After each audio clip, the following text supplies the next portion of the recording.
Bonjour et bienvenue sur Actu du VTT du GPS. Aujourd'hui, on va s'intéresser au logiciel Land de chez ComGPS. Dans un premier temps, il vous faudra télécharger ce logiciel sur le site ComGPS.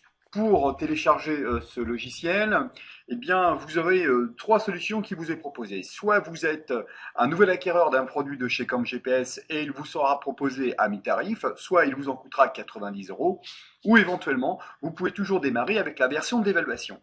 Une fois que vous avez téléchargé votre logiciel Land, il va vous demander de vous enregistrer avec une adresse mail et un mot de passe. Vous recevrez dans votre boîte mail un code que vous devez rentrer à l'intérieur de Land pour pouvoir le bénéficier. Le point très intéressant de Land, c'est qu'il est multiposte. Donc si vous avez la chance d'avoir chez vous un certain nombre d'ordinateurs, vous allez pouvoir l'utiliser sur autant de PC que vous avez, jusqu'à la limite de 5, me semble-t-il. Le point très important de Land aussi, à mon sens, c'est d'installer un petit logiciel qui s'appelle Dropbox. Alors pourquoi utiliser Dropbox? Parce que Dropbox c'est un disque dur virtuel, en fait, hein, le fameux cloud qui est à la mode en ce moment, qui va vous permettre de récupérer l'ensemble de vos cartes et l'ensemble de vos parcours sur tous les ordinateurs sur lesquels vous aurez installé Dropbox. L'avantage c'est que vous avez aussi 2 gigas de données et de stockage.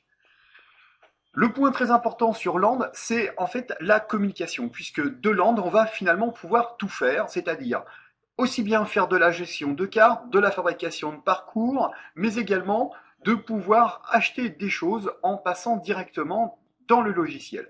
Il vous suffira d'aller sur la partie shop et d'acquérir la carte qu'il vous convient. Si éventuellement vous êtes plus de la route que du VTT, eh bien écoutez, OpenStreetMap me semble un choix relativement intéressant puisque pour 1,60 €, vous aurez la France entière. Puis, si le OpenStreetMap ne vous intéresse pas, vous pouvez toujours passer sur le France Topo, qui était l'équivalent de nos fameuses cartes routières. Et là, il vous en coûtera pour la France entière 29 euros. Si, comme moi, vous êtes plutôt orienté VTT, là, Land va travailler avec le fond de carte IGN, hein, et vous allez pouvoir avoir un ensemble de données possibles. C'est-à-dire, soit vous achetez des dalles, une dalle représente finalement qu'une partie, c'est-à-dire 10 km², 10 km sur 10 km, puis vous aurez le topo département, il vous en coûtera 39 euros, et 109 euros si vous prenez un quart de France, et 300 euros si vous prenez la France entière. Donc une fois que vous avez téléchargé vos dalles, il vous suffira tout simplement de les décompresser.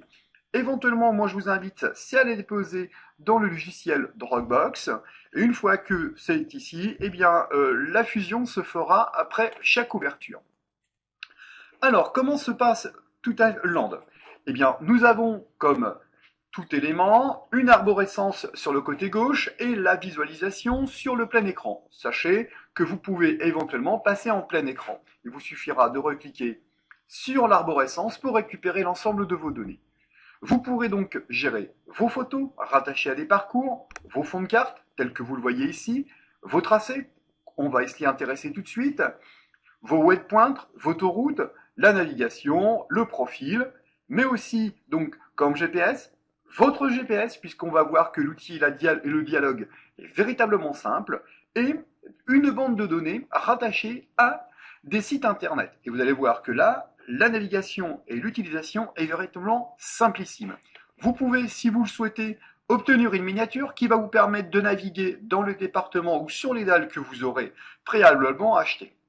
Alors, comment aller chercher un parcours? Puisqu'on va s'intéresser au départ plutôt à l'utilisation de Basecamp. Eh bien, vous suffira d'aller, par exemple, sur Trace GPS. Alors, lorsque vous allez sur Trace GPS, il va vous présenter et vous proposer un ensemble de parcours. À vous d'être bien attentif à la zone que vous choisissez et surtout au zoom que vous allez déterminer. Moi, je vous conseille de prendre une distance relativement importante pour augmenter le nombre de choix. Donc le choix sera bien sûr en fonction des dépôts qui ont été faits, mais également de la richesse sur la région où vous vous situez. Donc il vous suffira de cliquer une deuxième fois pour relancer la recherche. Une fois que cette recherche est effectuée, vous allez pouvoir Éventuellement, c'est sélectionner votre dalle. Alors, on va regarder, on va en sélectionner un au hasard. Au hasard, au hasard. Eh bien, écoutez, on va prendre celui-ci. Je double-clique. Le transfert se fait. Et on va pouvoir retrouver notre parcours. Et notre parcours va venir s'afficher directement sur notre fond de carte. Comme vous pouvez le voir, aucune manipulation compliquée à faire, juste un double clic. Je vais réduire pour pouvoir voir pleinement mon affichage. Et mon parcours est allé directement sur tracé, la zone de gestion de mes tracés. Mes tracés sont forcément subdivisés avec un point de départ et un point d'arrivée. Je peux sélectionner ou désélectionner. Comme vous pouvez le voir, c'est quand même relativement simple. Je peux éventuellement s'effacer en vision 3D. À vous de voir si c'est intéressant ou pas. Je peux, bien sûr, à tout moment, c'est d'aller voir ce qui se passe au niveau de mon relevé topographique. Au fur et à mesure que je me déplace, je vais bien voir mon petit point se déplacer, ce qui me permet une très très bonne lecture de mon parcours.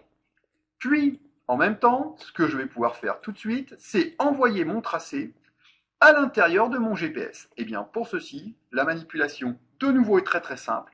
Je prends mon parcours et je l'emmène sans lâcher ma souris et je l'envoie à l'intérieur de mon GPS. Comme vous pouvez voir, la manipulation est là encore très très simple et ne demande pas d'avoir une compétence particulière. Juste un glisser. Alors allons voir tout de suite ce qui se passe à l'intérieur de notre tracé. Eh bien, nous retrouvons bien notre parcours. Le point très intéressant aussi sur Land, ça va être la gestion des parcours enregistrés. Il vous suffira d'aller dans Track. Et dans Track, vous cliquez, vous subdivisez. Et là, le GPS va vous créer des dossiers. Donc là, nous sommes sur 2013. Donc nous allons cliquer. Nous voyons que nous sommes sur janvier.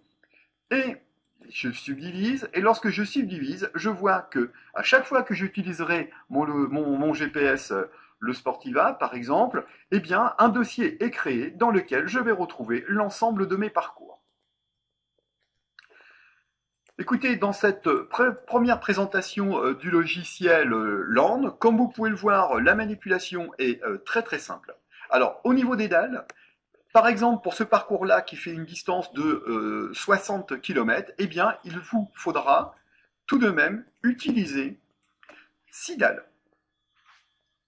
Les dalles, au même moment, sont envoyées dans votre GPS. Donc là encore, aucune manipulation à faire. Tout se fait automatiquement. Écoutez, je vous dis à très bientôt dans un nouveau tuto sur l'utilisation de Land. Nous verrons comment tracer un parcours, modifier notre parcours. Écoutez, je vous dis à très bientôt dans la deuxième partie de l'utilisation de Land.